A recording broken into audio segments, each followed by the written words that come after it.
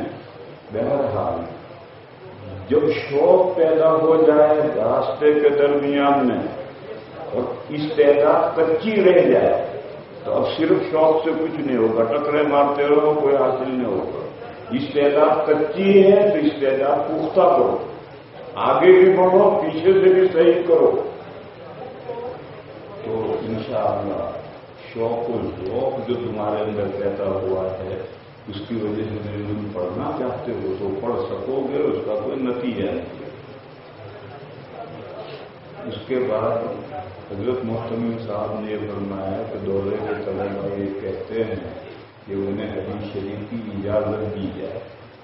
بالکل جتنی اجازتیں چاہو لے لو، ہمارے یہاں گڈاؤن بھرا ہوا ہے اجازتوں، مگر اجازت 3 شرطوں کے ساتھ۔ انا اجیزو بشروط المعتبر عند ارباب الفن، وہ اگر شرائط نہیں ہے تو اجازت بھی نہیں۔ پہلی شرط یہ ہے کہ جس کو اجازت دی جا رہی ہے وہ اہل السنہ والجماعت عقائد پر، گمراہ فرقوں کو اگر ہم اجازت دیں تو بھی اجازت نہیں ہوتی۔ مگر ہمارے مدرسوں میں الحمدللہ جو طلباء ہیں وہ سب اہل السنہ والجماعت عقائد پر ہی ہوتے ہیں۔ دوسری شرط ہے فہم، حدیث سمجھا ہو تو اجازت دینے سے اجازت ہوگی، اور اگر وہ حدیث سمجھا ہی نہیں ہے تو ہم اجازت دیں تو بھی اجازت نہیں ہوگی۔ اسی لیے دارالعلوم دیوبند میں جب سند دیتے ہیں تو حدیث کی اجازت نہیں دیتے، مجھے لکھا کتب المقروءہ، پڑھی ہوئی کتاب، بخاری مسلم ترمذی یہ پوری پڑھی ہوئی کتابیں لکھتے ہیں، حدیث روایت کرنے کی اجازت نہیں دیں گے، کیونکہ 1150 طالب علم ہیں دارالعلوم دیوبند میں دورے میں، تو کس نے حدیث سمجھی کس نے نہیں سمجھی ہم کیسے فیصلہ کریں، یا مدرسے والے کیسے فیصلہ کریں؟ جسے جو ہمارے یہاں سے فارغ ہو کر نکلتے ہیں پھر الحمدللہ وہ حدیث پڑھانے لگتے ہیں، تو میں ان سے کہتا ہوں 20 سال حدیث پڑھاؤ، پھر میں مختلف جگہ سے حدیثیں پوچھوں گا، مجھے اطمینان ہو جائے کہ تم حدیث سمجھے تو اجازت نہیں۔ تو فہم الحدیث بار بار تو ہم دیتے ہیں، جیسے کراچی میں مولانا عبدالرؤف صاحب غزنوی ہیں، وہ بھی اسی سال آئے، تو عرصے سے گاڑی کی سہولت ہو گئی، عرصے سے وہ حدیث پڑھاتے ہیں، اگر ان کے بارے میں جانتے ہیں تو باقاعدہ ہم نے ان کو اجازت نامہ لکھ کر دیے، ایسے اور لوگوں کو بھی دیتے ہیں، لیکن کب جب ہمیں اطمینان ہو جائے کہ اب یہ حدیثیں سمجھ گئے، اس شرط کے ساتھ اجازت دی جاتی، اس کے بغیر اجازت ہے ہی نہیں، دیا جب بھی نہیں۔ تیسری شرط ہے تثبت، حدیث مضبوطی کے ساتھ بیان کرنا، چاہے آگے حدیث میں بیان کرے چاہے آگے عوام میں وعظ میں بیان کرے، مضبوطی کے ساتھ بیان کرے، کچھ بڑھا دیا کچھ گھٹا دیا ایسا نہ کرے، حدیث بے علمی مضبوطی کے ساتھ بیان کرے تو اجازت ہوتی ورنہ نہیں ہوتی ہے، تثبت شرط ہے۔ اسی لیے متون حدیث یاد کرائے جاتے ہیں، ہمارے یہاں دارالعلوم دیوبند میں تو متون یاد کرنے کا کوئی سلسلہ ہی نہیں، لیکن یہاں ہو سکتا ہے کہ حضرات کے متون یاد کراتے ہوں، حدیثیں عید کراتے ہیں، یہاں کراتے ہیں، ہمارے دارالعلوم دیوبند میں کوئی سلسلہ نہیں۔ البتہ میں بخاری شریف میں روزانہ ایک حدیث 3 مرتبہ کے واقعہ یاد کراتا ہے، دوسرے دن 2 مرتبہ، تیسرے دن 1 مرتبہ، پھر چھوڑ دیتا ہوں، وہ جانے اس کا اللہ جانے۔ باقی مدرسے کی طرف سے حدیثیں یاد کرنے کا کوئی نظام نہیں ہے، یہ غلط ہے۔ متون یاد کرنے ضروری ہیں، جب متن یاد ہے تو اب اگر وعظ میں حدیث بیان کرے گا تو متن پڑھے گا، ترجمہ کرے گا، مطلب بیان کرے گا، کبھی بیشی نہیں ہوگی، اور اگر مطلب متن یاد نہیں ہے مضمون یاد ہے تو کبھی بیشی ہو جائے گی۔ اس لیے یہ 3 شرطیں اہل سنت والجماعت کے عقائد میں سے ہونا، حدیث سمجھا ہوا ہونا، اور حدیث آگے مضبوطی کے ساتھ بیان کرے تو اجازت دی جاتی ہے۔ اور وہ اجازت بھی 2 طرح کی ہے۔ ایک تو آپ کے اساتذہ آپ کو پڑھاتے ہیں، یہ پڑھانا ہی اجازت ہے۔ تصدی للإقراء، حدیث پڑھانے کے لیے ڈرتے ہونا، یہی اجازت ہے۔ میں جب سال کے آخر میں بخاری ختم کرتا ہوں تو طالب علموں کا پرچہ آتا ہے، ہمیں حدیث کی اجازت دیجیے، تو میں کہتا ہوں سال بھر میں نے طبلہ بجایا؟ ارے جو سال بھر میں ٹائم آ کر پڑھا رہا ہوں، یہی تو اجازت ہے۔ تو ایک تو آپ کے اساتذہ اجازت دیں گے، وہ تو آپ کا پڑھانا ہی اجازت، ان کا پڑھانا ہی اجازت ہے، مطلب ان 3 شرطوں کے ساتھ، ان 3 شرطوں کے ساتھ ان کا پڑھانا ہی اجازت ہے۔ اور ایک ایسے محدث سے اجازت لینا جس نے پڑھایا نہیں، جیسے میں آیا اور طلبا چاہتے ہیں کہ میں انہیں اجازت دوں، تو اس کے لیے بھی پڑھنا پڑتا ہے۔ ایک ہر کتاب میں سے 1-2 حدیثیں پڑھنی پڑتی ہیں، اوائل سنبل پڑھنے پڑتے ہیں، اور پھر ہم ان کو اجازت دیتے ہیں۔ اور یہ اجازت بھی تبرک ہے۔ اصل مصنفین کتب سے حضور تک جو سند ہے، اس پر سارا مدار ہے حدیث کے صحت و ذوق پر، اور امام بخاری سے لے کر ہم تک جو سند ہے وہ سند ہمیں بھی یاد نہیں، اساتذہ کو بھی یاد نہیں۔ کیوں یاد نہیں؟ اس پر حدیث کا مدار نہیں، صحت و ذوق کا مدار نہیں، اس کا مدار تو تواتر اور شہرت پر۔ یہ چند کتابیں جو تب قطن ہر زبان میں پڑھی چلی جا رہی، آتی رہی ہے، بس اتنا اجازت کے لیے کافی ہے۔ اور اسی لیے ہم احناف امام اعظم کی حدیث کی کتاب میں ہے، حدیث کی کتاب ہے مسانید الامام الاعظم، مگر ہم نہیں پڑھی جاتی۔ امام محمد اور امام ابو یوسف کی کتاب الآثار ہے، مگر نہیں پڑھا۔ کیوں؟ ان کا تعامل و تسلسل باقی نہیں رہا۔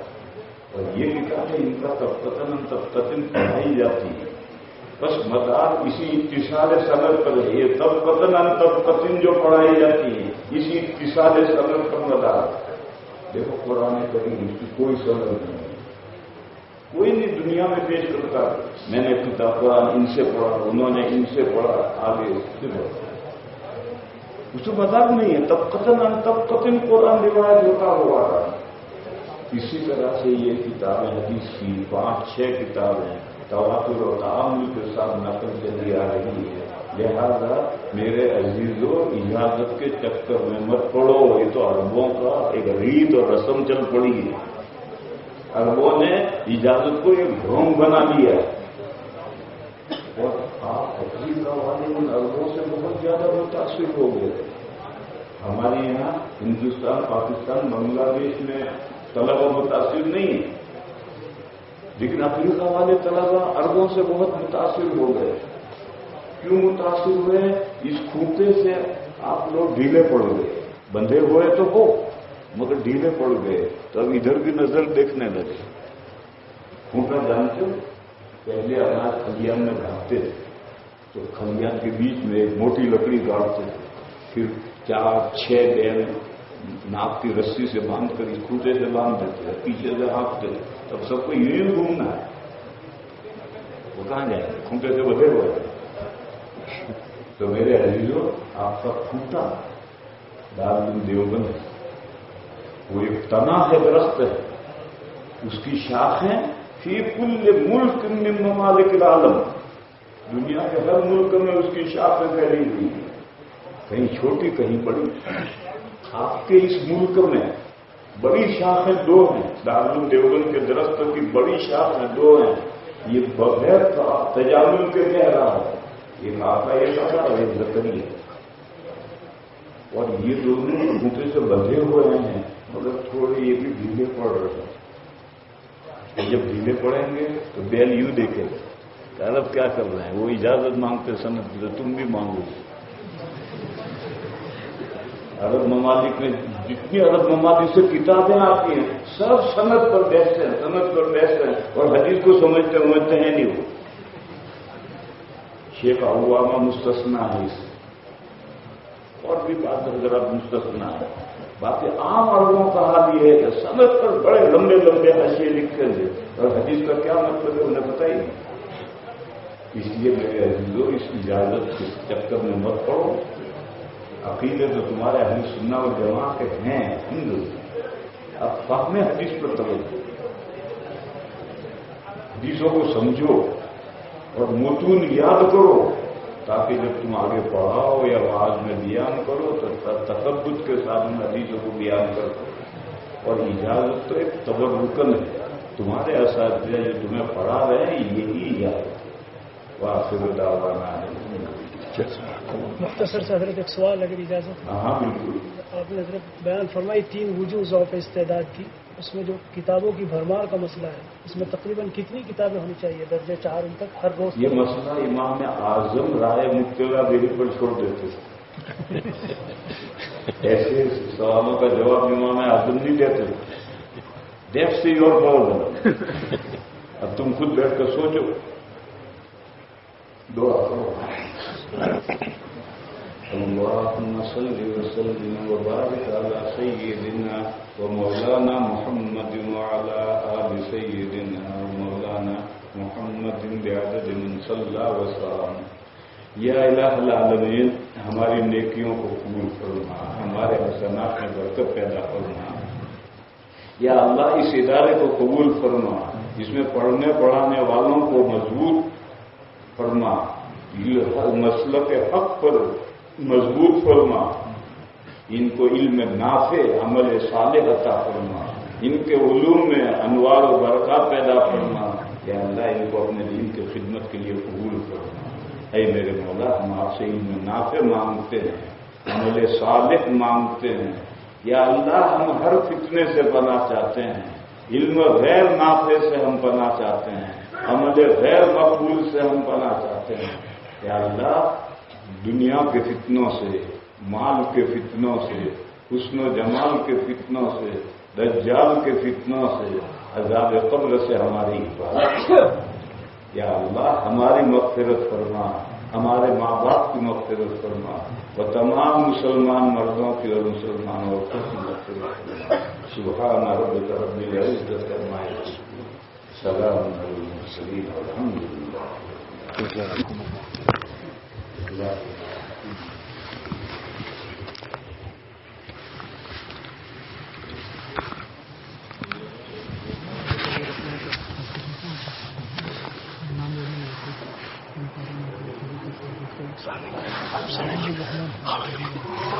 Tam to do księgi raczej pisz, teraz tym